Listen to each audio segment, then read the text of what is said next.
Salut tout le monde, c'est Alexandre. On est aujourd'hui en Malaisie, c'est ma première fois dans un pays en Asie et je vais vous montrer l'hôtel que j'ai pris. Je ne l'ai pas payé cher, hein. On arrive, on a une petite cuisine avec le petit coin pour manger, canapé, lit et là ce qui m'a choqué, c'est la vue. C'est un truc de malade. On a la vue vraiment sur tout Kuala Lumpur. Je m'attendais pas du tout à ça. Beaucoup de commentaires négatifs, l'hôtel pas très propre, les chambres avec des mauvaises odeurs. Mais au final, c'est un truc de fou. Apparemment, il y a une piscine qui est également sur le toit. On va aller voir ça. Puis après, je vais vous emmener un petit peu flâner dans les rues de Kuala Lumpur. Là, on va direction la piscine. Il faut prendre un ascenseur. Je vous le dis, je ne sais pas du tout où c'est. Sachant que l'immeuble fait 48 étages, on est au 42. Des fois, apparemment, il faut attendre pendant 1 heure que l'ascenseur arrive. Bon, c'est assez compliqué cet ascenseur. Il y a 48 étages, du coup, les gens montent et descendent. Tu sais jamais quand ça s'arrête ou ça finit. Là, normalement, on est arrivé. Est-ce qu'on va avoir une jolie piscine devant nous? Non. Ah oui.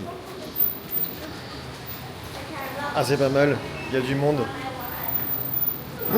Ouah, le truc de fou. Oh, la vue des malades.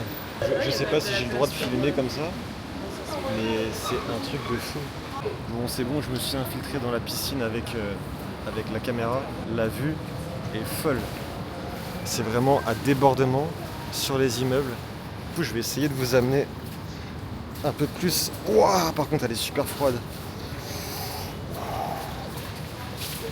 Elle est fraîche. Il doit faire 30 degrés dehors, mais l'intérieur de la piscine est super frais. Si la caméra tombe dans l'eau, je suis foutu. Je vous laisse regarder un petit peu la vue. Ouais, c'est incroyable. C'est tellement énorme. Et ça, comme je vous l'ai dit tout à l'heure, c'est un hôtel que j'ai payé 110 € pour 3 nuits. Genre, en France, pour 110 €, t'as un F1. Donc, les premiers jours en Asie, là, se passent plutôt bien. Oh là là là là. C'est un truc de malade. Bon, bah, il n'y a plus qu'à profiter, là. Je sais pas si vous pouvez bien voir, là. La taille de la piscine, elle est énorme. Et puis, je m'attendais à ce qu'il y ait plein de monde. Au final, ça va. On est quoi? On est une quinzaine de personnes.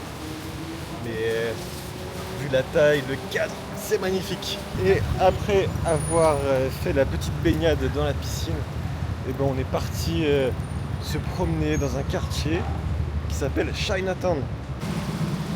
Alerte info, je vous emmène dans le premier 7-Eleven de ma vie. Oh. Waouh, c'est propre.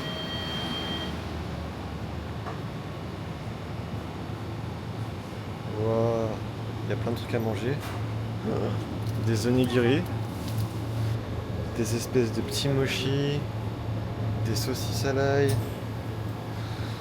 Et là on a quoi? On a des jus de fruits. Et là 5 RM ça correspond à 1 €. Donc c'est vraiment pas cher. Pour ceux qui connaissent pas le 7-Eleven, c'est un supermarché qui est ouvert quasiment 24 heures sur 24. Et tu trouves plein de petits trucs à manger, mais surtout des petits trucs que t'as pas en France. On a tous des gâteaux, tous les bonbons. Bah, en vrai, je suis un peu déçue. Ouais, c'est pas forcément des produits d'ici. Parce que là, je vois des Pocky, machin, ça c'est japonais, il y a des trucs chinois. On va pas se plaindre, c'est notre premier 7-Eleven.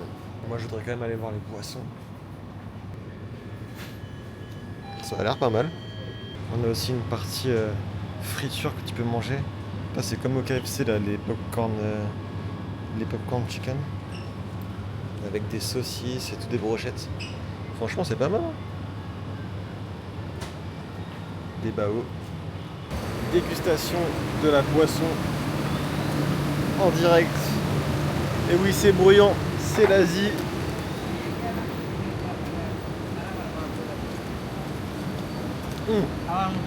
C'est super bon. c'est pas sucré. C'est pas comme les boissons qu'on peut avoir chez nous où tu as vraiment l'impression de boire du sucre. Là franchement, très minéral. Petit goût de blueberry. 10 sur 10. Et toi, ce que t'as pris, c'est comment? C'est trop bon. C'est un peu avec de la gelée. Tu me fais goûter? En fait, ça a le goût de bonbon avec de la gelée. Oh, mais toi, t'es difficile. Je déteste. Ça a un goût de gelée. De gelée, des bonbons bizarres que t'as chez Aldi. Pas ouf. Et nous voilà en immersion vraiment dans le quartier de Chinatown. C'est trop stylé. Je sais pas si vous pouvez ressentir l'ambiance, mais avec tout ce que vous voyez là, il y a plein d'odeurs. C'est ouf. Et puis c'est marrant parce que ici il n'y a pas trop de touristes européens comme nous. Ce qui fait que tu te sens vraiment en immersion.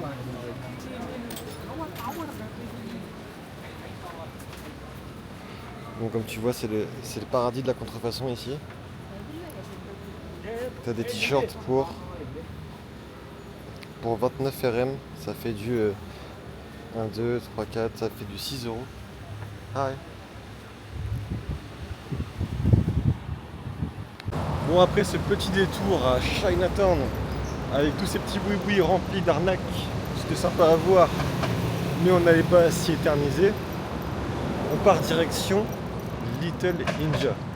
C'est un petit quartier indien, car ouais, il y a une grosse influence indienne à Kuala Lumpur et en Malaisie en général.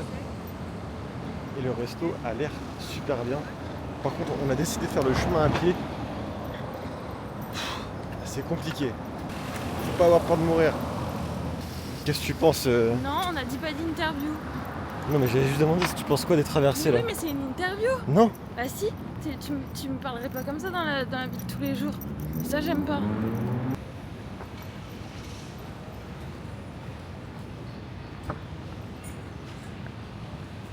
Et là, nous arrivons en plein dans la rue de Little India. Ah, c'est sûr que là, on se croit en Inde. Avec le bruit, les odeurs, les petits boui-boui. Ah, c'est ça que tu voyais. Ouais.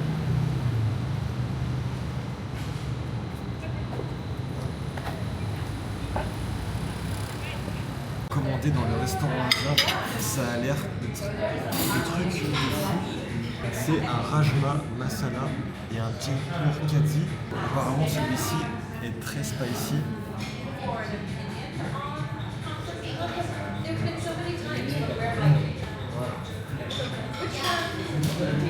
Waouh. Ça arrache un peu. Ça arrache, mais c'est super bon. C'est des haricots broyés. On va venir goûter.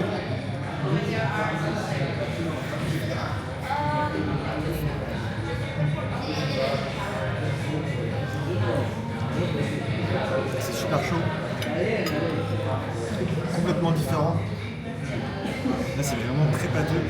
Les deux plats sont végétariens. Et par contre ça te prend à la bouche. Rien à voir avec les Indiens qu'on peut aller en France. Trop bon. Bon, bilan du restaurant, c'était trop bon. Et tout ça pour un total de 14 euros. Repas imbattable, bien sûr, en France. Trop bon.